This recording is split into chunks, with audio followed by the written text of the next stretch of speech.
Hi, welcome to the Bye Week, the bi-weekly sportscast on UTD TV. I'm Asad Mustios. And I'm Hannah Steiner.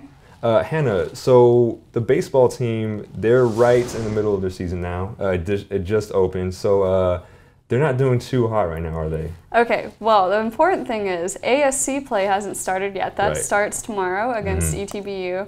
But they did have that trip to Arizona, and they played 4 games, and they lost all of them. Yeah. So, but the thing was, they were playing Linfield for 2 of those games. Linfield took the National Conference title 2 years ago, and they're rated 4th in the nation right now. So, I mean, they're playing some stiff competition. They're playing some stiff competition. They're playing some hard competition. Then this past weekend, things were improving. Yeah. They won their game Friday. They won their game Saturday. Yeah. Unfortunately, just didn't make it on Sunday. Yeah. Right now they're 2-5. That game on Friday you mentioned, that was actually a really big game for them. Senior pitcher Tyler DAUER, he pitched his first career shutout, so they didn't score any points. Yeah, they only had 3 hits, and it was 5-0. It was a pretty great game. Yeah. So that was their game against Whitman.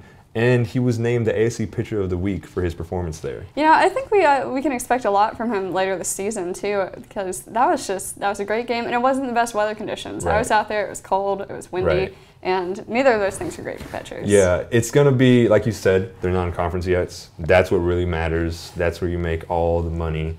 So hopefully, once they start to get into ASC play, we'll see some improvements. And they're starting tomorrow in the ASC, right? Right. Tomorrow, there were some weather changes because it's just not really looking good this weekend. So we've got 2 games on Thursday and 1 on Friday. So I think it'll be pretty good. Awesome. So the softball team has had an up and down start to their season so far. The softball team started its season with a 2-0 win streak against the University of Dallas, but then the team dropped 3 straight to Louisiana College. Today, though, against St. Joseph, they had one of their largest victories ever when they won 20-0. Going forward, it's going to be imperative that they continue that streak of success and continue to be consistent. All right, comments. We're in the studio today with Alex Minnig and Sean Barnett, 2 members of our men's lacrosse team, here to talk about the lacrosse team. So, all right, how did y'all get started? We were actually refounded this fall by DIRK, and that was the first time we've been started since I believe it was in the early 2000s, and we've just been practicing ever since and getting ready for this season, and so we're about a third of the way through the season right now. That's awesome. So how have your games gone so far? Great. We've won the first 3 games right out the bat, starting out with a new program, and we had our first loss against Sam Houston this weekend. That was a huge learning experience for us, and we're going to Oklahoma next weekend to play Tulsa, which is a divisional game. That's the one that really matters, and we're really excited for that and real pumped up. We're ready. That's awesome. So the team's looking good. I mean, how many players do y'all have? We have about 14, so we're a little light on the roster right now. So honestly, if you want to come out right now, we're still pretty early in the season. So we practice on Tuesdays and Thursdays from 7 to 9 out on the intramural field. So if you want to just come out and take a look and see what we're doing, absolutely, we'd love to have you out. That's awesome. So when's the last home game, or the next home game actually? The next home game is 2 weeks from now. We play Tarleton State, and then the weekend after that, so 3 weeks from now, we play Oklahoma State at home. So those are our last 2 home games of the season. Definitely have to go to those. Absolutely. Thanks for coming in, guys. Thank you. Hannah, for the spring season, golf just also started, right? Yes, golf actually started on Wednesday of this week. So they got off with their first tournament. Where was it? It was the Lowry Lowry Invitational. So women's team actually did pretty well. They placed 5th, and they had Alejandra Serette, who is a senior. She placed 12th individually. So pretty good. And on the men's side, they placed 7th overall. Their highest finisher came in at 36th place, so not as hot, but hopefully as the season kind of goes on, we'll see some more from them. Got to warm up in this cold weather. Yeah, it's golf's a very tough sport. It's mental, so hopefully we'll see some more from them. Tennis is also starting to get back into action. Yeah, tennis is, except they had one little roadblock to starting their season. Their first series of games got canceled. Yeah, so they had some matches lined up against Austin College. Those were canceled. They're going to actually play on Saturday against LeTourneau to open up their spring season. I mean, LeTourneau, we play them in all of our sports. Yeah. They usually provide some pretty good games. Definitely a good conference rival. So there's always a good conference rivalry going there. But both teams have been picked to finish first in the ASC West. That's so awesome. that's going to be that's a good thing to see. Last year the men went 10-6, and then the women they went 10-5. So Right.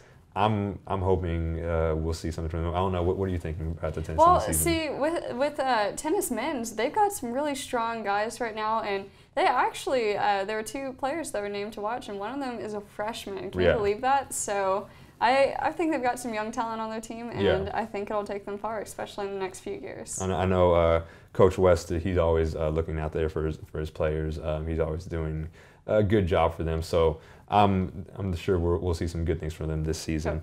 Okay.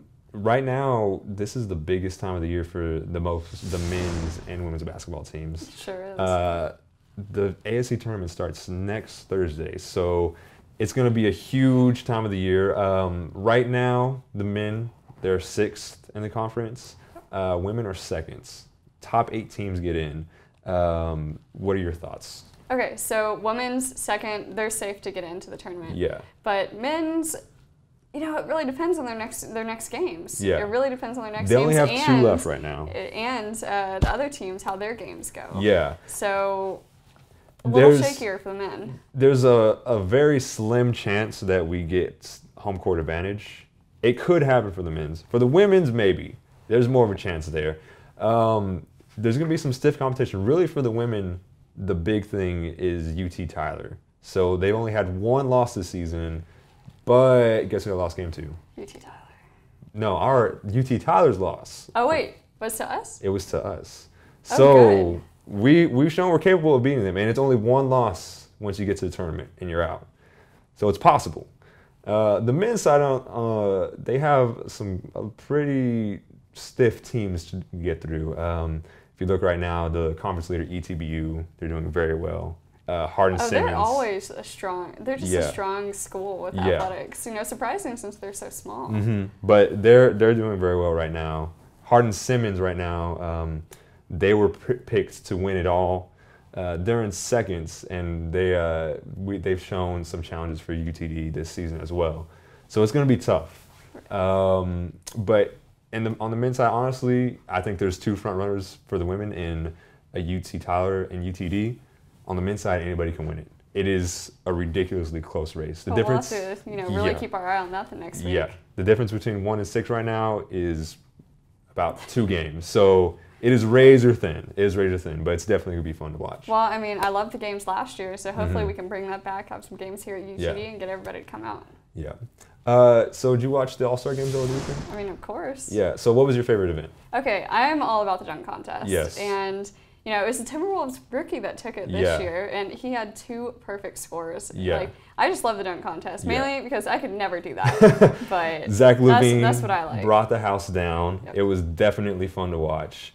I think my personal favorite moment was during the actual game.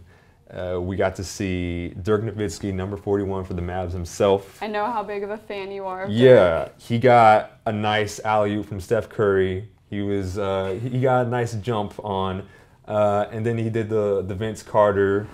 He pointed up, did the whole Vince Carter celebration. So it was definitely cool to see him kind of bring that back. That's awesome. So it's midway. That's the midway point for the NBA. So looking forward, who do you got to win the finals?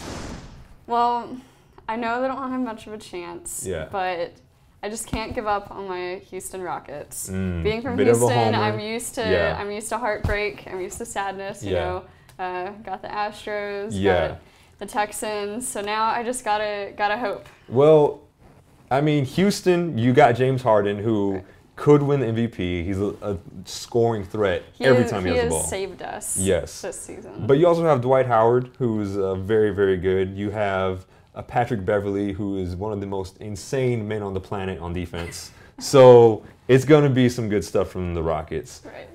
The West is a bloodbath, though. So the Warriors, they're doing incredible right now. You have Houston, obviously, Portland's. Portland's good. You Portland's been doing well. You can't count out the Spurs. And Oklahoma City could take that last spot. And if Oklahoma City is coming in, and if Kevin Durant and Russell Westbrook are as angry as they've seemed to be in the last few weeks. Well, I mean, did you see what Russell Westbrook did in the All-Star game? Yes. 41 points is All-Star MVP. pretty nuts. I mean, he had the Kia MVP award, Right. but So it could be, in the West is going to be crazy. Whoever gets out of there is going to be stained with the blood of their opponents. In the East, you have Atlanta, who's doing very well as well. Cleveland, Chicago, they look all right now, but we'll see what happens. It's definitely going to be fun once you start to get towards the summer. It's always one of my favorite times of the year. And I know we're going to be doing a bracket in the office for March Madness. That's coming up next. You're going to lose. I mean, I don't know. Reigning fantasy football champ right here. So. I don't know. I'm just going to say it right now. Texas Tech, they're getting into the national tournaments. I'm from Lubbock. It's going to happen. I'm sorry. I'm sorry you're from Lubbock. It's going to happen. Recum Tech, even though I'm from UTD, still whoosh at the same time. I can do both. But shout out to everybody from the Hub City. We're going to make it, believe me. Do they even have computers? Wow. I do have this. I do know that Baylor won't be making it or winning. That is a special shout out to Linda Wynn, news director, and Baylor alum for some godforsaken reason. Anyways, I think that's going to do it for us today here on the bye week. So again, thanks for watching. I'm Sal Mustios. And I'm Hannah Steiner.